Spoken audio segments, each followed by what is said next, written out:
and welcome to the Global Gateway World Market Stage Breakfast. My name is Bettina Geisbuehler, and I'm the Director of Business Development and Global Outreach here at the network. And I'm very excited to tell you more about our Global Gateway Export Program that we officially launched in late 2021 after receiving the Market Development Cooperator Program grant from the U.S. Department of Commerce. Global Gateway is an export program that directly connects U.S.-based companies to the international offshore wind marketplace and supply chain. We do this through webinars, market briefings, introductions, and organized delegation trips to key markets in Europe, Asia, and South America.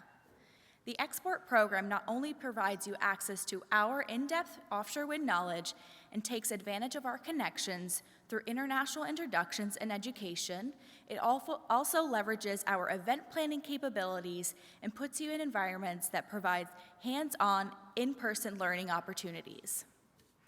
Our mission is to utilize all of the tools and expertise we have as an organization to help accelerate the export of your products and services on a global scale. The global offshore wind markets currently do not have enough supplies and services to meet the demands of the industry. The Global Gateway program directly connects you to developers, OEMs, and Tier 1 suppliers who are looking to purchase U.S. products and services. By joining our Global Gateway Export Program, we will showcase your organization and the U.S. as a whole to global markets in a way that highlights the expertise and innovation that U.S. companies can bring to the global market. The Business Network is partnering with the International Trade Administration to accelerate this export program. ITA strengthens the competitiveness of U.S. industry by promoting trade and investment and helps to improve global business environments and helps U.S. organizations compete at home and abroad. We will later hear from our direct partner, Chris Herman at ITA, about the benefits and services ITA provides to our export program participants. In early April, we completed our first delegation trip to Europe. 25 delegates from all across the U.S. joined the Business Network on a trip to Spain and Portugal to learn more about floating offshore wind, supply chain, permitting, and port infrastructure.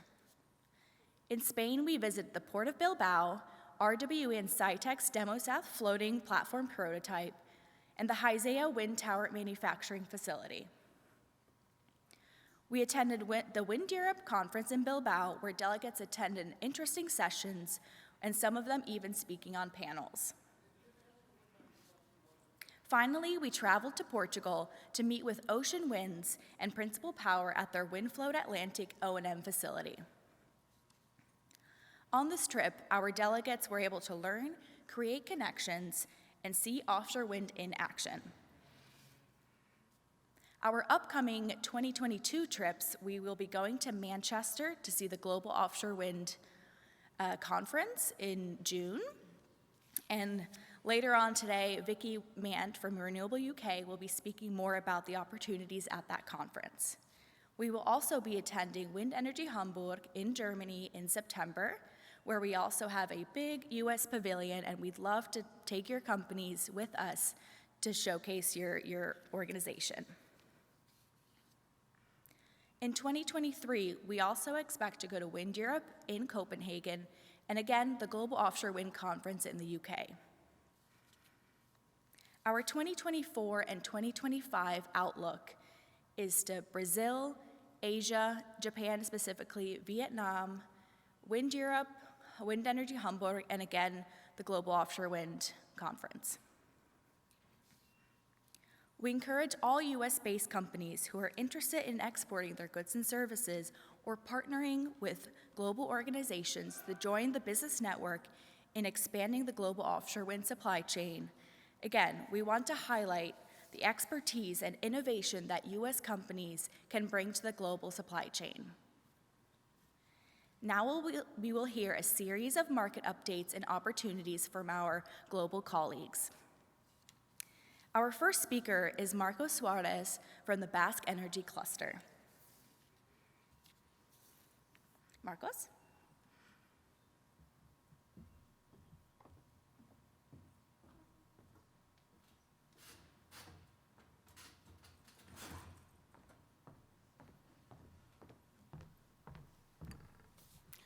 Okay.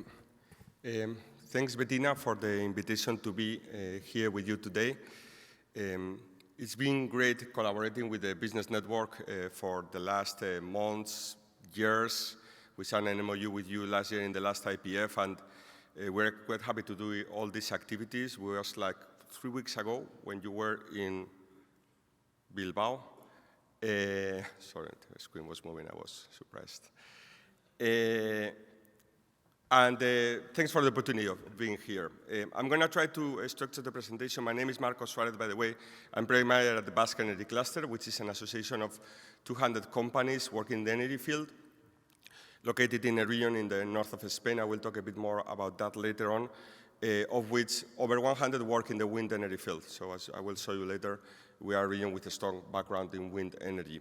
I'm going to structure the presentation in 3 parts. I'm going to give you a quick overview of the status of the Spanish offshore wind market. I'm going to try to situate you a bit about what the Basque Country is and some key facts, and then I will try to give you some information about the value chain in the Basque Country, which itself is more of an industrial region, not so much a market itself.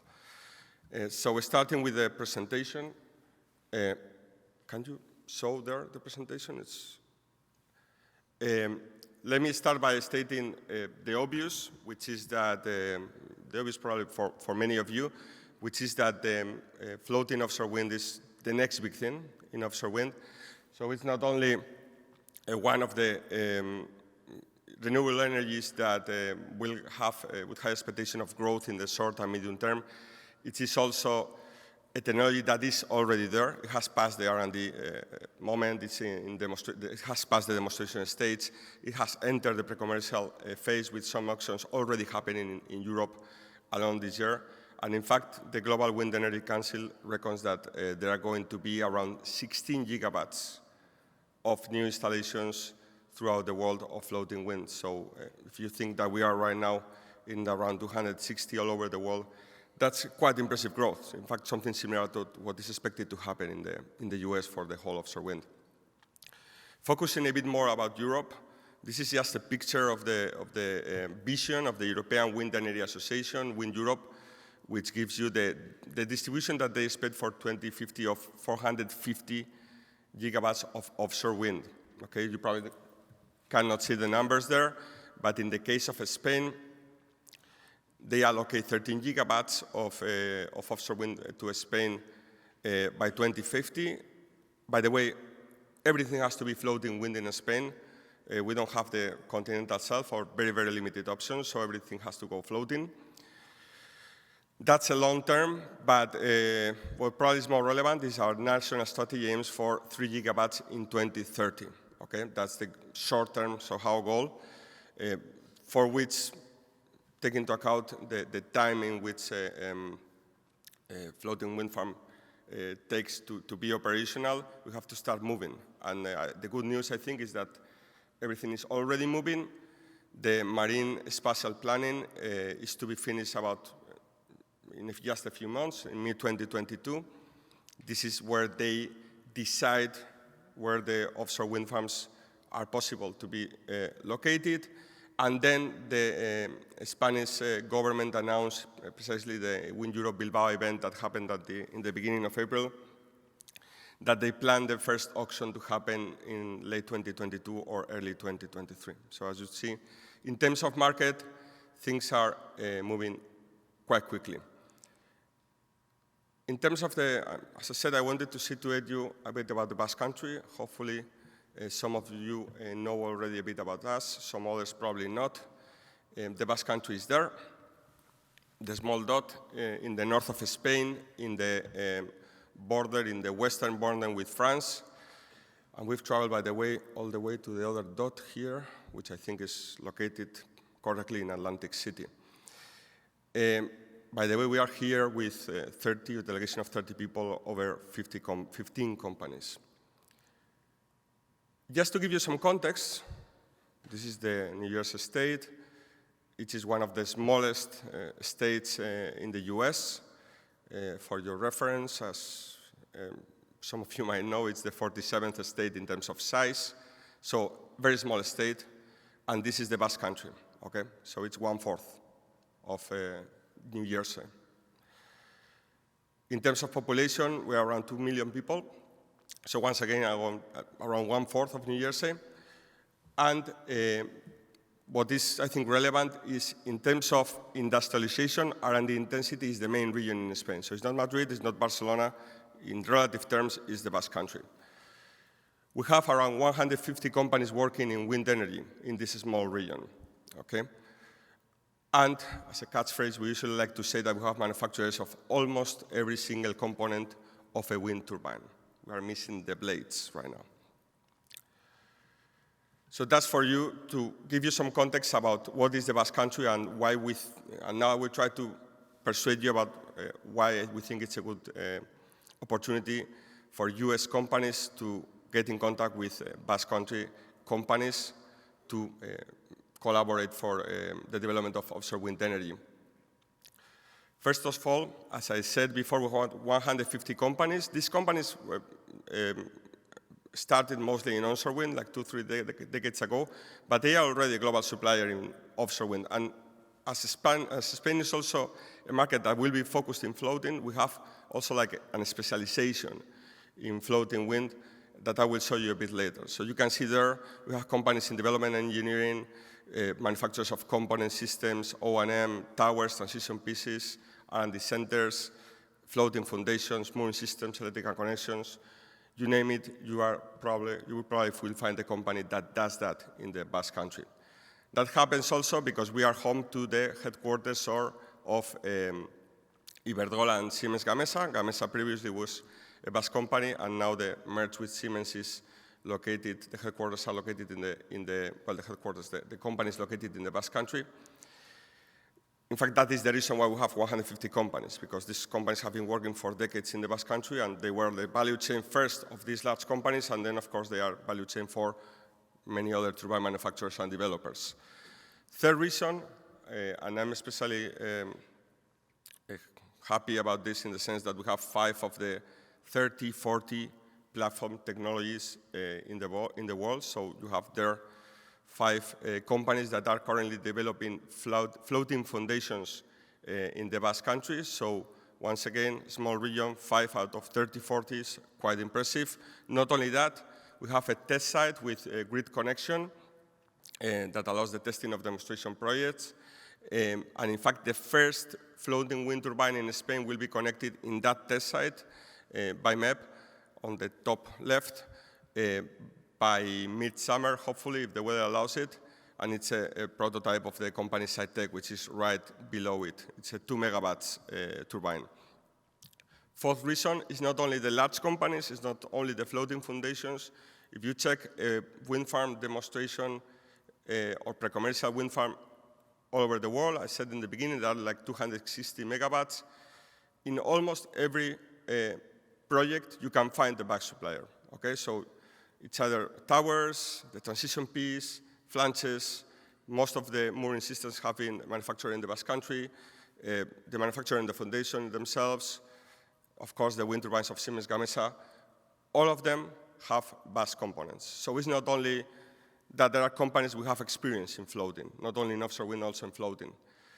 And last but not least, I said in the beginning that we are an industrial and R&D intense region. That also, of course, is the case for the wind energy sector, in which we have our companies, organizations participate in many of the key R&D initiatives at European level, Spanish level, and Basque level. The top left one, flagship, is the one, I think, the main R&D project by the European Commission in floating wind right now, led by Iberdrola. But there we have also other European projects. In top right is focused on improving the efficiency and the cost of mooring systems. At regional level, we are working also on the design of a new concept of a floating substation, which is something that we will need sooner or later also. And also we are trying to work a bit about improving the O&M cost of floating wind, taking into account the specificities of floating wind.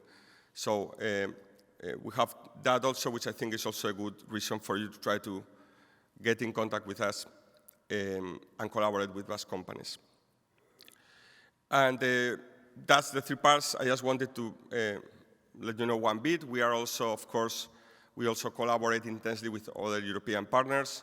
We are, in fact, the Basque Energy Cluster, my organization, is the coordinator of the ELBE Alliance, which is the only alliance, cluster alliance supported by the European Commission, in which we have our partners in other regions in Europe that have these same characteristics in the sense that they are intense in wind energy sector concentration. You can see there Scotland, you can see Denmark, you can see Sweden, Norway, Poland, France, and also Belgium. In fact, our partner is also here in the event. So it would be great if you want to collaborate with a Basque company. If you also want to extend that contact to the European level, we will be very happy to help you with that. We are, by the way, we have a stand here. The number is 320. If you want to know a bit more, please contact us. We will be happy to talk to you. And we also have a workshop about floating wind in the room 312, in which some of the developers will be talking. So that was all. Thanks a lot. Thanks again, Bettina.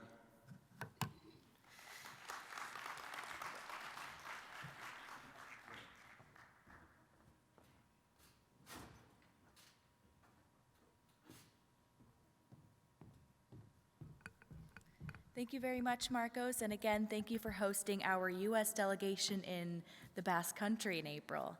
Our next speaker is Vicky Mant from Renewable UK.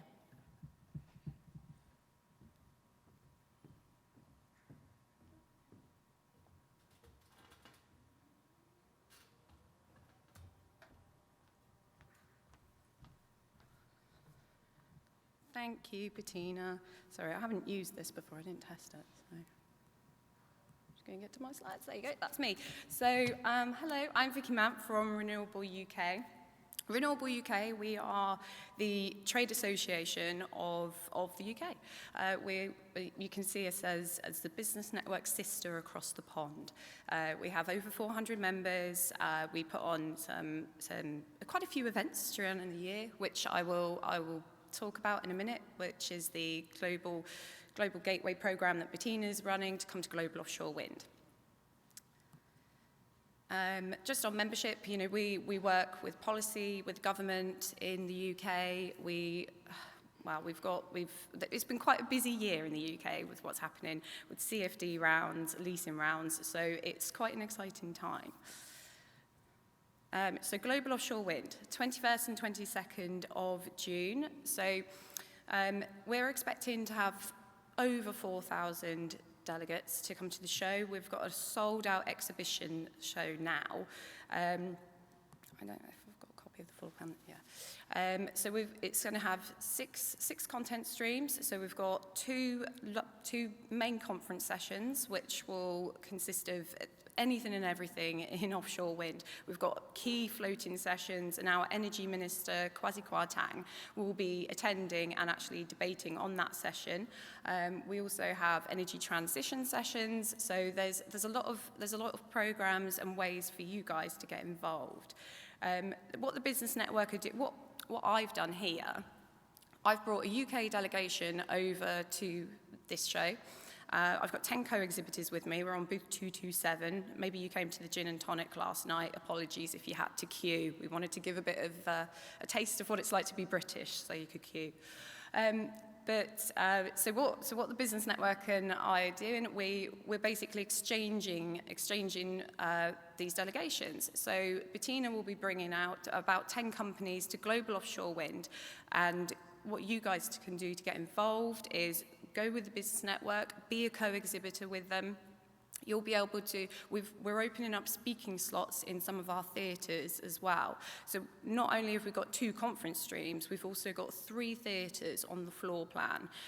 That's the Energy Transition Zone, sponsored by Scottish Power Renewables, the Innovation Theatre, sponsored by Vestas, and our Partnerships Hub, sponsored by Siemens Gamesa.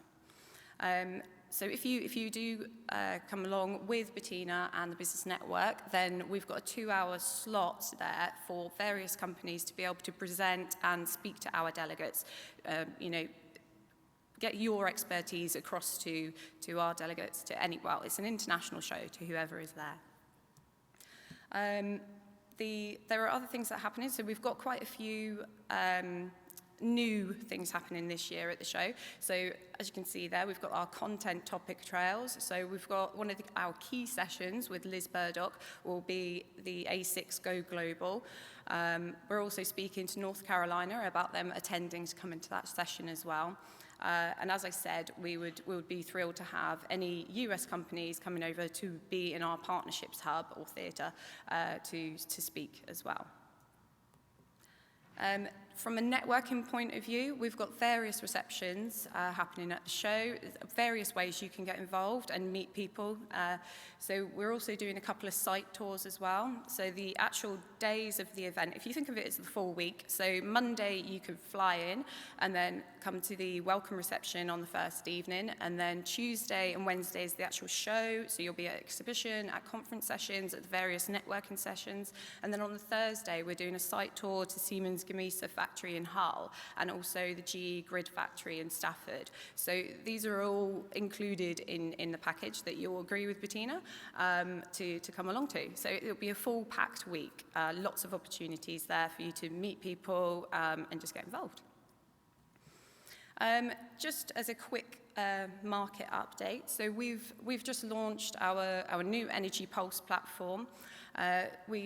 We use a system called Tableau, which has got updated dashboards. This is a part of membership, but you can also purchase this separately as a subscription if you didn't want to become a member. And it houses everything and anything to do with global offshore wind, UK and Ireland onshore wind, energy storage, green hydrogen, and wave and tidal.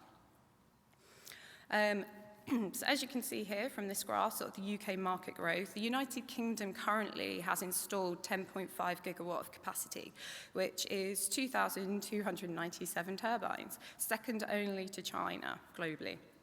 The number of megawatts in development has more than doubled since September 2021, almost entirely due to the 25 gigawatt announced in the ScotWind leasing round, compared to the 10 gigawatt that was expected.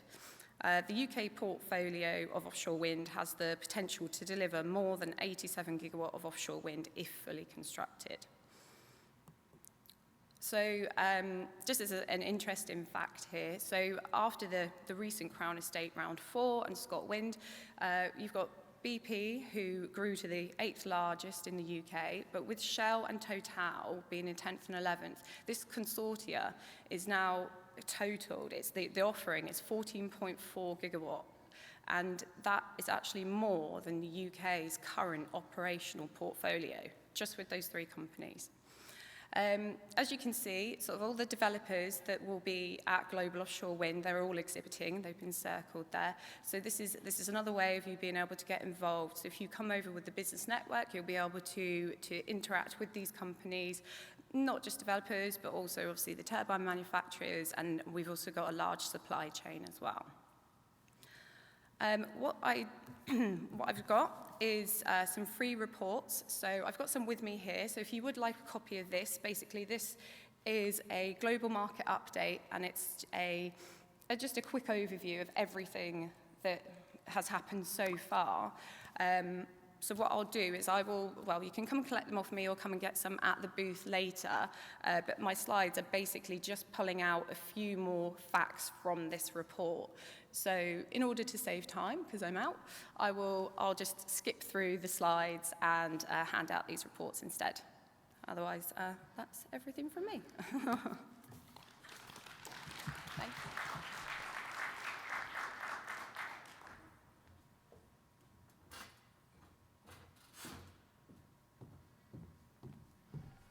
Thank you so much, Vicky. Our next speaker is Björn Zindler from the German Offshore Wind Initiative.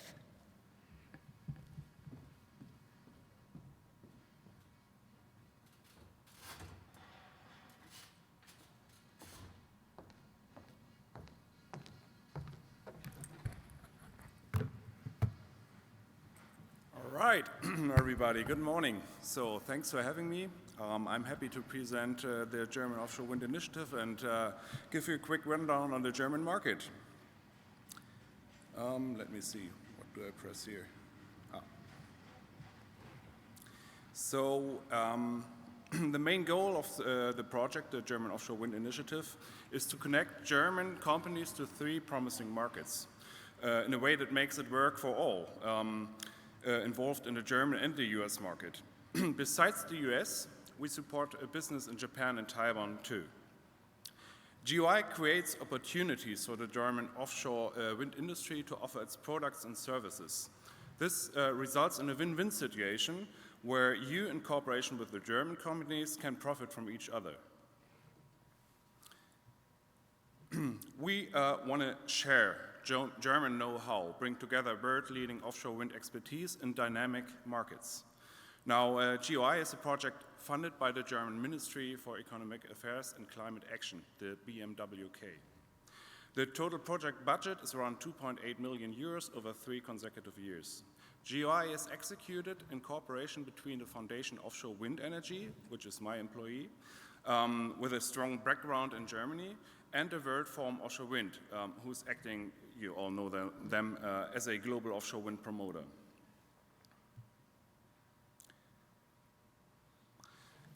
Together, we are the German Offshore Wind Initiative, or GOI. We support German offshore wind companies in their effort to enter the selected markets and promote cooperation with local players and stakeholders. GOI achieves its goals through several building blocks. I would say the core is local and permanent representatives in each market. They play a crucial role in actively connecting the German and the US offshore wind industries. The representatives initiate networking opportunities and provide services such as summarizing the latest offshore wind market news, offering webinars or themed socials and events. An export market analysis, that's the second building block, gave profound insight into the export activities and export chances for German SMEs. It also covers possible barriers for market entries of German companies. One of the main purposes of the survey is to provide the representative with sound info on which they can base their actions on. Additionally, GOI will organize 2 conference-style events per country, one each year. These events will address current and new offshore wind topics within the respective target market. One of those will be our IPF Energiewende workshop that is taking place today, in fact, 8:30 a.m., so you might not be able to go there, but maybe just after the breakfast.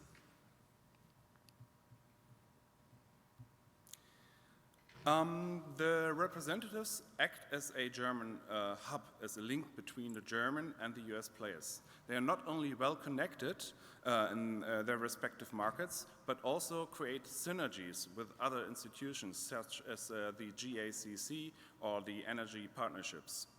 The representatives have their offices also at the chambers. Our representative for the US market, you might know him already, is Mike Matthews. If not, please note his contact details now or simply visit us at our booth. Well, let me quickly jump into some details of our export analysis of German companies. The first figure here confirms a good selection of GOI markets. 3/4 of all participating companies are interested in the US market, which is pretty good, I think. There's a great interest to establish contacts and to get information about the local market. Many companies are currently looking for opportunities to enter the US market. But there are also barriers to the market entry for one reason or another. Almost half of the companies perceive the regulatory framework in the US as a hurdle. 40% of the companies shy away from the high market entry costs. A quarter expects a highly competitive market. But these hurdles can be overcome, and we are here to help make this happen. Also, companies with concrete plans to enter the market have clear preferences how to do that. Many will try to find a local partner, Another concept is to gain a foothold in the market on the back of major developers or local customers. Some companies are also trying to establish branch offices, subsidiaries, or to be at least present in the market with their own representatives. GOI can make an important contribution to the success of these efforts too. For my remaining time, let me just give you a quick rundown on the German market. So this map shows the current overview of the 27 offshore wind farms on the German coast. Most of the parks are located in the EEZ of the North Sea. Some other facilities are also located in the Baltic Sea. In total, today, there's 7.7 gigs of installed capacity in the two waters right now. Essentially, those 7.7 gigs have been built within 6 years in between 2014 and 2020. So go US, you can do too. After almost no installations were added in 2020 and 2021, new installations in Germany will pick up again from 2022 onwards. Just a quick slide on the cost reduction over time. The cost of offshore wind energy in Europe has continued to fall over years, and further cost reductions are realistic in case of continuous and ambitious expansion pathways. Today, the costs are comparable to the construction of new fossil fuel power plants.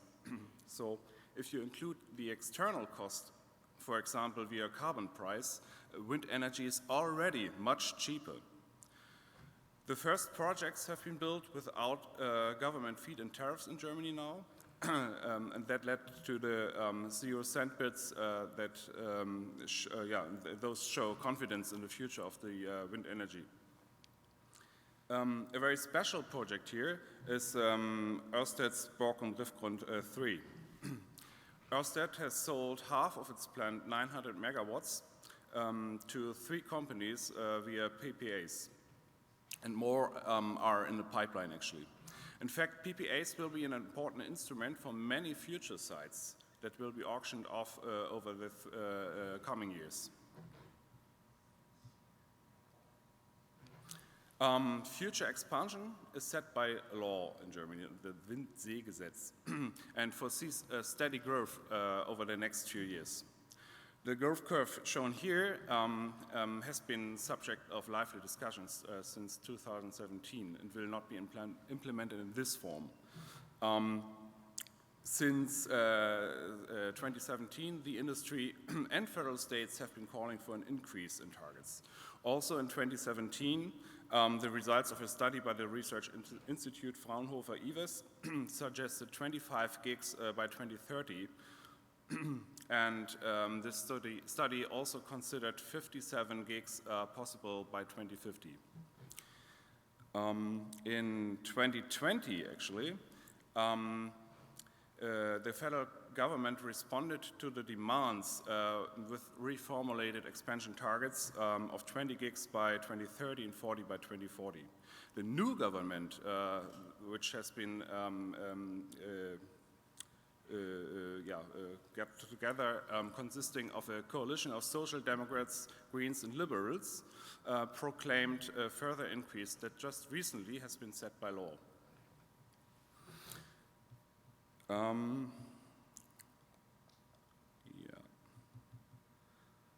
So an important element is the revision of the Wind Energy at Sea Act that took place a good 3 weeks ago. The previously formulated expansion targets have been confirmed now, and we have embarked on a steep expansion path. In order to achieve the targets, 5 to 7 gigs will be put out to tender in between 2023 and 2026. After that, it will be 4 gigs annually.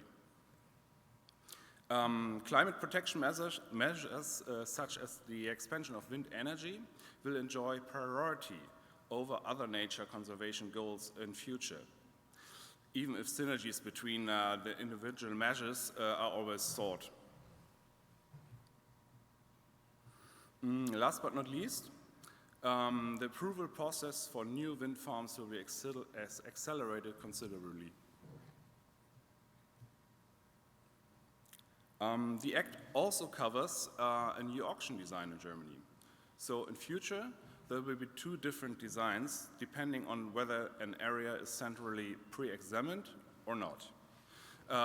Preliminary exams are carried out by the responsible authority, BSH, which is comparable to the BOEM. If an area was actually pre-examined, it is auctioned off with a 20-year CFD, contract for difference. Without the pre-exam, auction areas must be marketed directly, that is PPAs, of course. The successful bidder is determined on the basis of several criteria. So 50% would be price, and the other 50% would be quality criteria, such as recyclability of blades or compatibility of components with the nature protection goals. All in all, the revision of wind energy at sea Act has been well received and will bring Germany one step closer to its ambitious targets. Let me look. Oh, there's no time, so I will just go on. Anyways, a number of challenges will still have to be addressed in Germany. For example, the transmission grids must be made fit for the continued rapid expansion of offshore wind energy. Planning must continuously be adjusted accordingly, and grid expansion must be driven forward. Spatial planning must provide sufficient areas for wind farms and eliminate planning conflicts. So in this context, the co-use of marine areas is a major issue in Germany. At the same time, electricity generation is opposed by other demands for energy production at sea. In the future, a certain amount will be used for the production of hydrogen or other gases.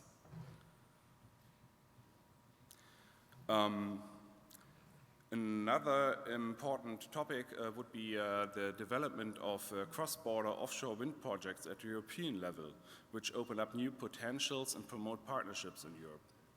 Last but not least, adequate incentives to stimulate constant demand for innovative research is important in order to make the plants even more efficient and to answer unresolved questions, for example, such as the dismantling of plants, the recycling of components, or the development of new components concepts. The Foundation Offshore Wind Energy is helping to make this a success by co-developing a test field in Germany. Oh, well, all right, so much for my quick overview. I could take away, or you could take away, a few things from my presentation, and there's only one thing to say. If you have any questions or are interested in our project, please contact the GOI team. We are on Twitter, we are on YouTube, we are on LinkedIn. You can visit our website, and you can also visit us at our booth, of course, which is 223. And if you are up to it, please visit our Energiewende workshop that takes place right now in room 313. So thank you.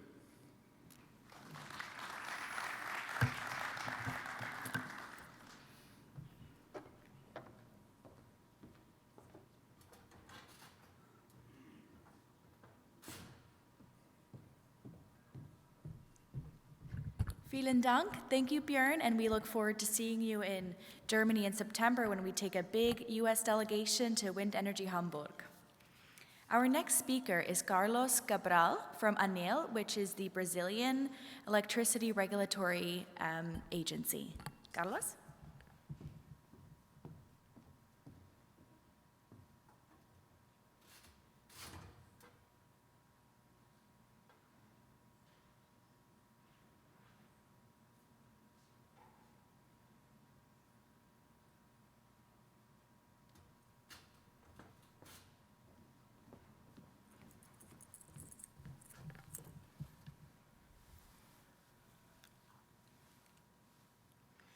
Good morning.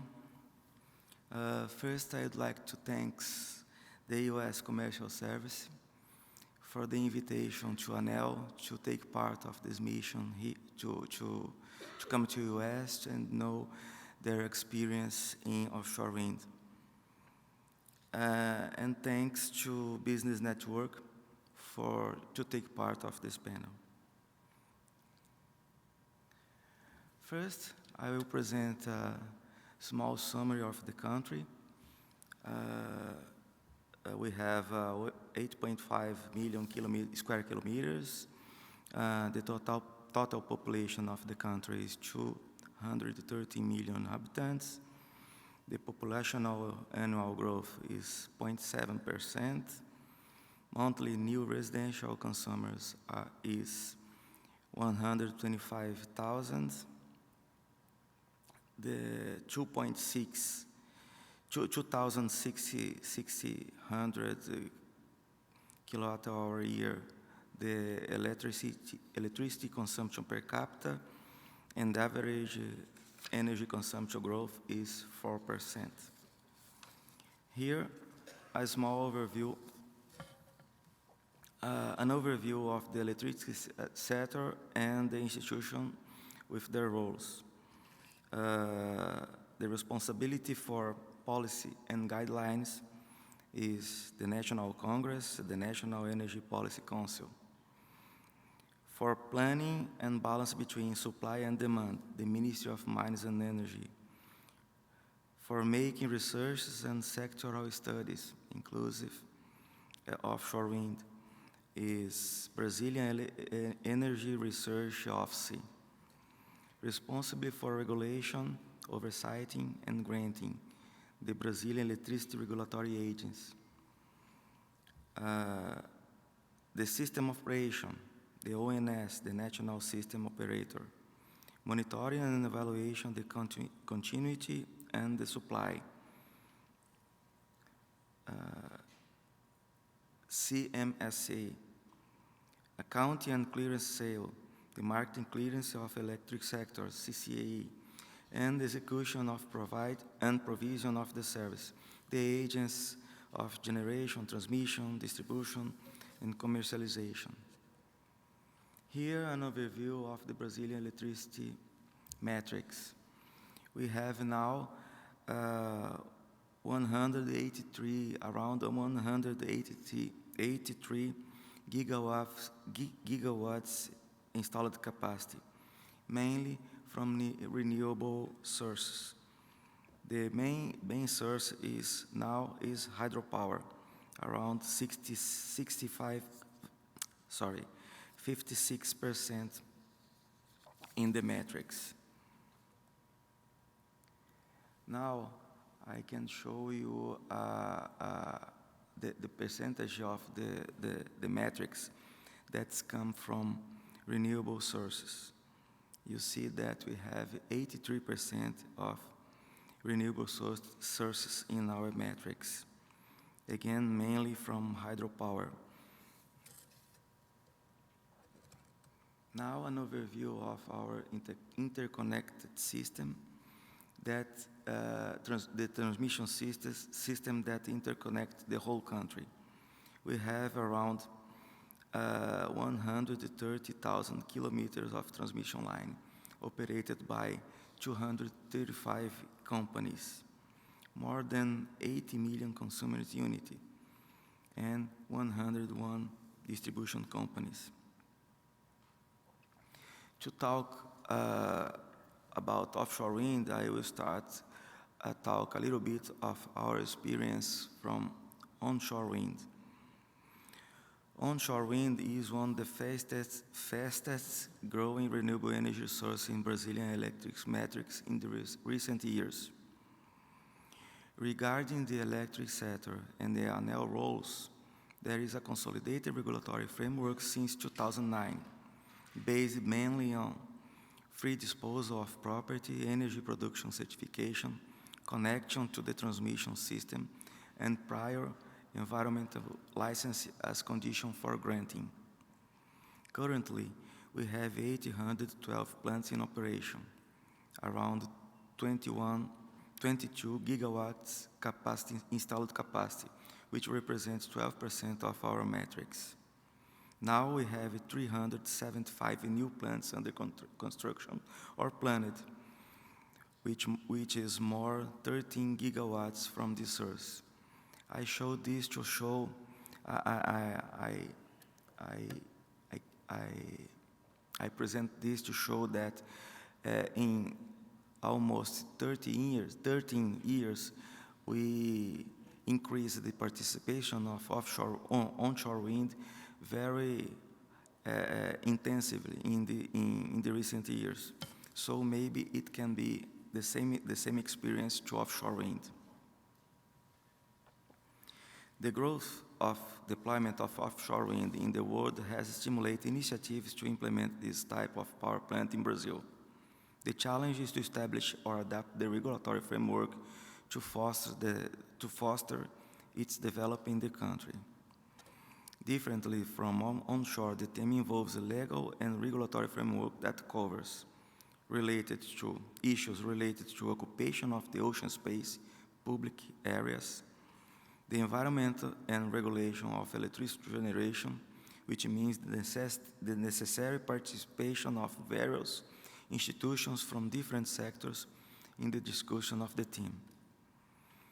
ANEEL has made several interactions with the institutions that have activities for development and operation of offshore wind, aiming to identify the necessary steps to regulate it. In 2019 and 2021, ANEEL joined technical missions promoted by the embassies of United Kingdom and Denmark to learn about their experience in the project development, deployment, and operation of offshore wind, in addition to the legal and regulatory frameworks. Now, we are having this experience here in the US. Recently, in January of 2002, the government issued a decree establishing the legal and the regulatory framework for offshore wind in Brazil. The decree established two kinds of processes. The planned assignment, the government defined the areas where these power plants will be implemented, which have two flows. The difference between them is when the project and the studies are made, and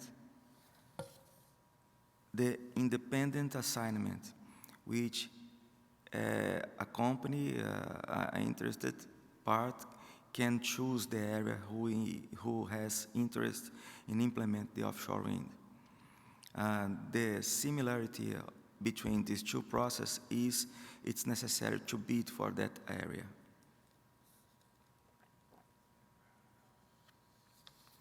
Here, an information from IBAMA, which is the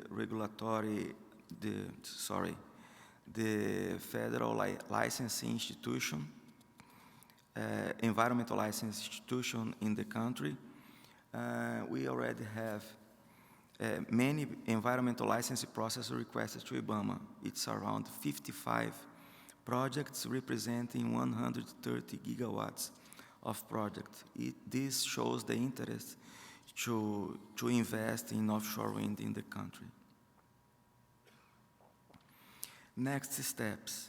The Ministry of Mines and Energy should establish some complementary rules for defining the role of each institution related to the process of offshore wind deployment in Brazil.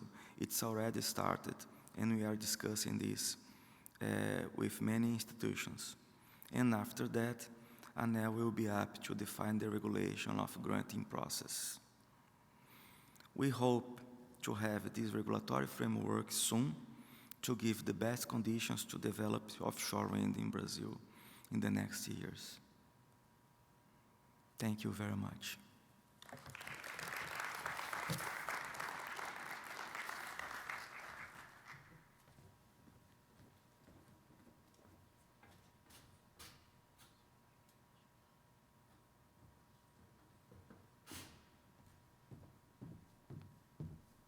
Thank you so much, Carlos. And next we have Chris Herman from the International Trade Administration, and he will talk a little bit about the benefits and services that our Global Gateway participants can have.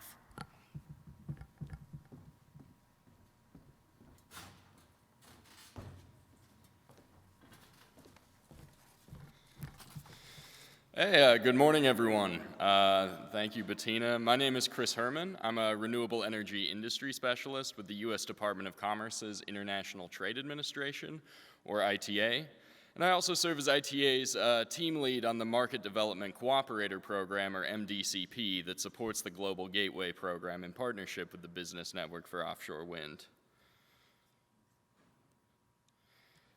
Throughout this session, we've heard valuable insights on the great opportunities in offshore wind that are happening in countries around the world, including in Spain, in the Basque Country, in Germany, UK, and in Brazil. And when it comes to pursuing opportunities to export your goods or services from the United States, there's no better partner than ITA to help you succeed in global markets. We're able to do this through our worldwide recognition as the trade promotion arm of the United States government, our global network of trade experts located both in communities across the United States and in U.S. embassies and consulates in more than 76 countries, and our results-driven approach to working with your company one-on-one to help you succeed. A little bit more about the MDCP program. MDCP is a program in which ITA partners with nonprofits and other organizations such as BNow to fund up to 1/3 of innovative 3 to 5 year projects that work to open markets for U.S. exporters in a particular industry. The MDCP is the U.S. government's most successful export assistance program with a track record that boasts an average of $334 in exports for every dollar of federal funding, $12.6 billion of exports facilitated since the program began over 25 years ago, and creating and sustaining around 15,000 jobs annually in the United States.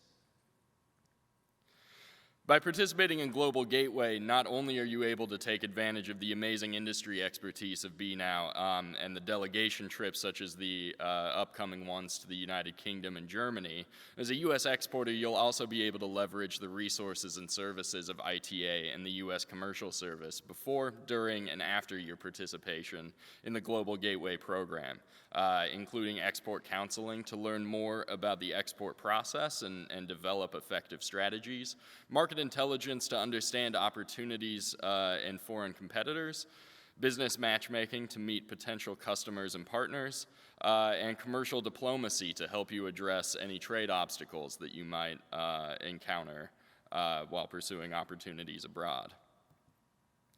So thank you very much. Really excited to see you all here today, and we hope that you can join the Global Gateway program and bring your expertise in offshore wind to global markets.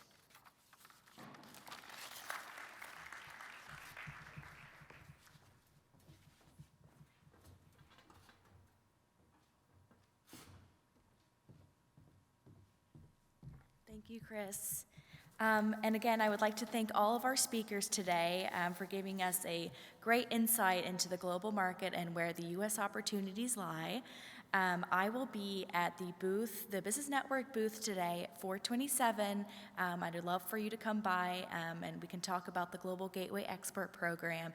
And again, if you're a U.S.-based company looking to export or partner abroad, please come talk to me.